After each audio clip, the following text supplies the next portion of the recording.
butting heads. It's possible to have the divine nature of God, that no matter what you go through, that you don't have to let the enemy come in and attack your mind to leave your marriage. Right. It's possible to have all confidence in the fact that, you know what, no matter where I'm at for the husband and no matter where the woman is, the wife is, that they can trust each other.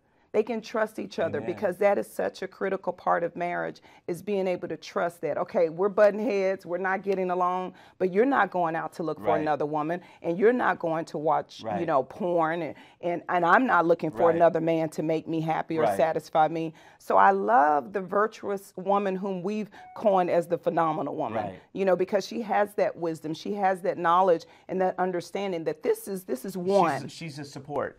And like I said to you, you got to flip the script. The wife, the heart of the wife should be able to safely trust in her husband if she's to do what she's purposed to do, because this woman is doing a lot. You know, I don't even think we have time today to get into everything. I'm in her shoes. Hopefully your heart safely trusts in me. Yes. But the thing is, this is that so that you could be a success. Basically, in a marriage, you've got to be able to minister to each other's purpose, to each other's potential. The next verse says that she does him good all the days of her life and not evil. Right. What I realize is that she's keeping herself.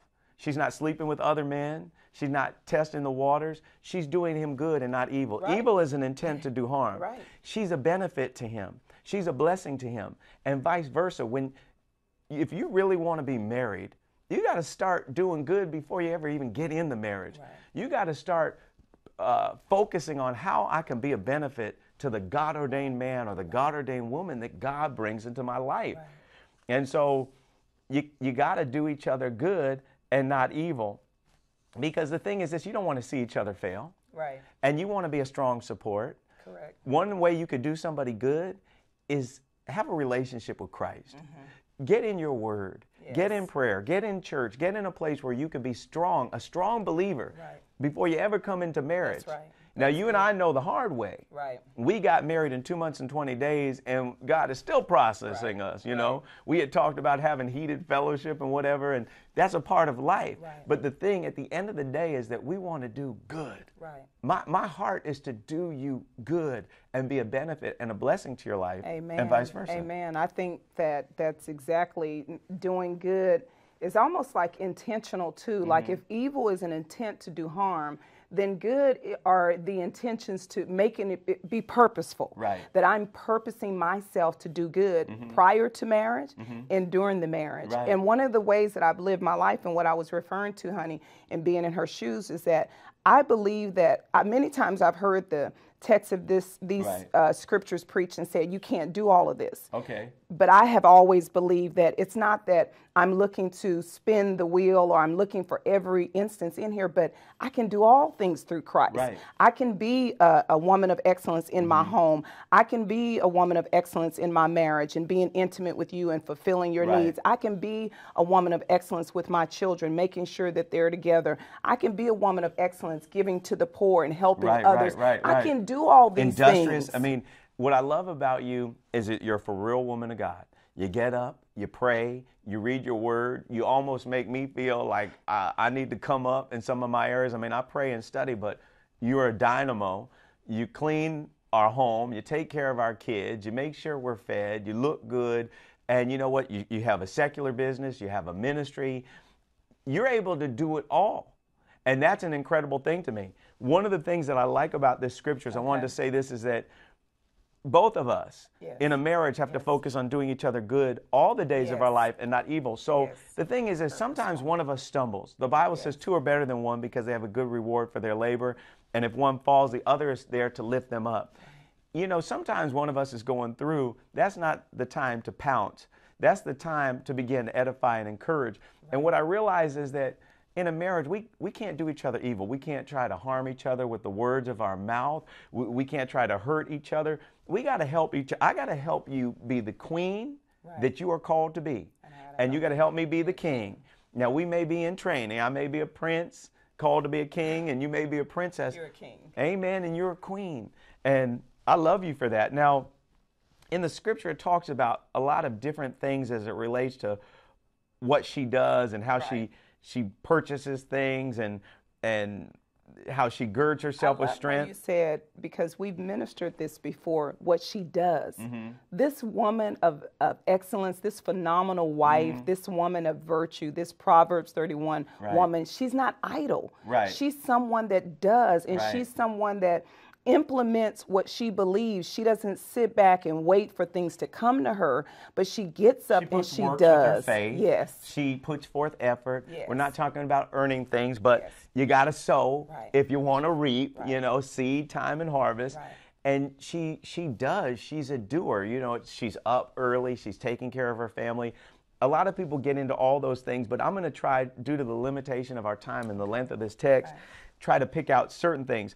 Now, one thing I loved is that verse 18 says, she perceives that her merchandise is good and her lamp does not go out by night. Now, the first thing is this, you know, I've heard it said, like, she perceives her merchandise is good. And believe me, yours is off the Richter scale.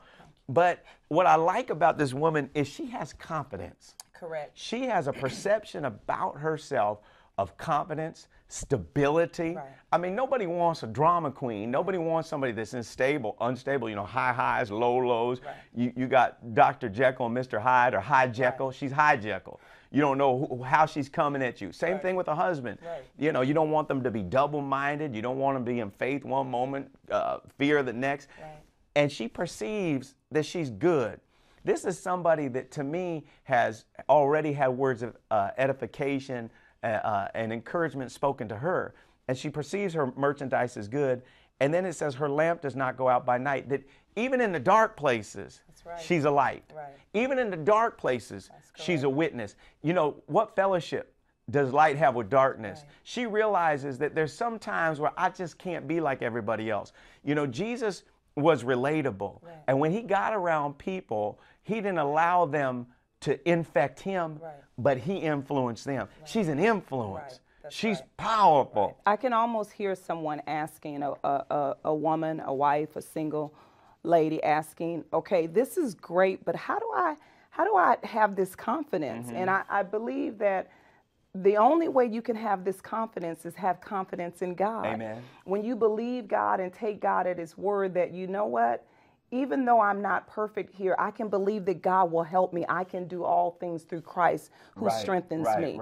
That no matter where she is, she may be in that place where she's wondering, okay, this woman sounds like she's just amazing, but will I ever get there? How do I ever get there? Well, it's a process. Right. It's a process, and it's through, as we spoke in the beginning, this virtuous woman, Proverbs 31 woman, this phenomenal woman, she has wisdom, she has knowledge, she has influence, because you don't just arrive there. Right. And I want to say this is that these are guidelines. Right. You're not going to be perfect all the time. Amen. You know, in our marriage, I'm like, you ain't no Proverbs 31 woman. But you are. And I want to go on record saying that you are. Yeah, you have all that. And I mean, you want a man that has confidence too. Nobody wants an insecure husband or an insecure wife.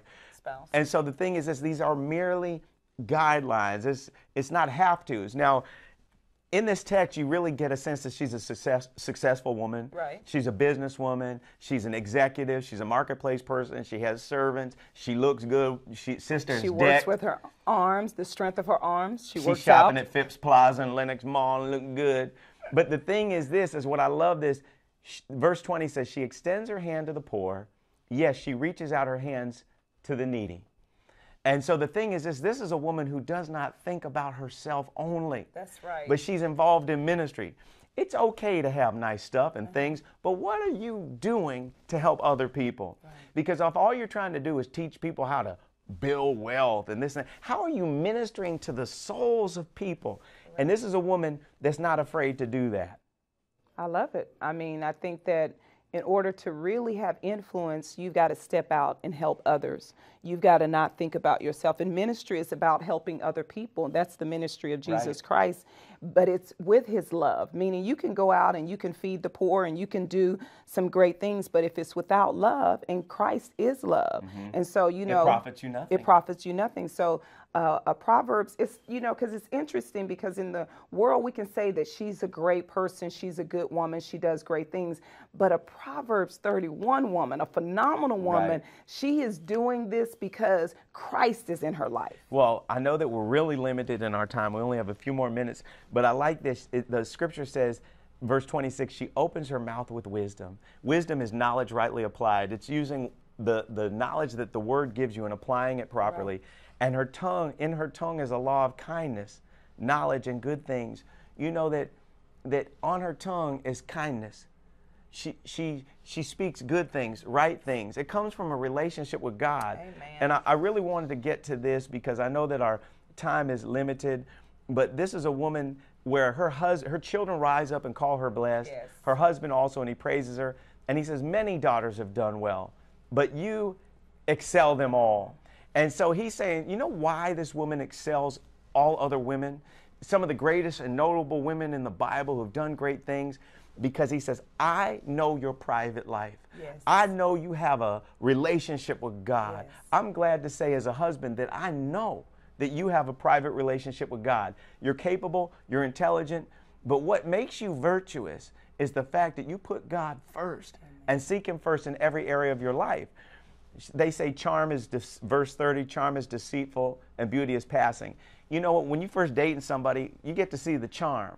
It's not until you marry them that you get to see the real deal. Right. And if you marry somebody for physical beauty, and now I know we've been married almost 16 years and you're just as fine as the day that we met, but if somebody's only marrying for that, you're going to be in for a rude awakening, because both of us have changed over the years, haven't we? Yes. Hopefully we've gotten better. We have. But the bottom line is this, is that we know that looks don't last forever and we want a woman of substance. But this is what I like. She's a woman who fears the Lord. A woman who fears the Lord shall be praised. Yes. To fear the Lord is to not want to do anything that would displease him, to walk in awe and respect for him, to want to keep his commands and be the woman of God that he's called her to be. Right. And I know that having this knowledge and this wisdom and the fear of the Lord, having it place preeminence, having preeminence in your life is what allows you to have a phenomenal life, a phenomenal marriage, because he's first. And then when he's first, he begins to pour out his mind. He begins to speak to us on how we should think and how we should respond and how we should act. And it's so encouraging because I know that women want to be better. They want to be better wives. They want to be better to their children. They want to be better to the world that is around them. And I appreciate your words even today because you are truly a phenomenal man. Wow. You are truly allowing God to process you. And we're at this place right now where these words are so powerful.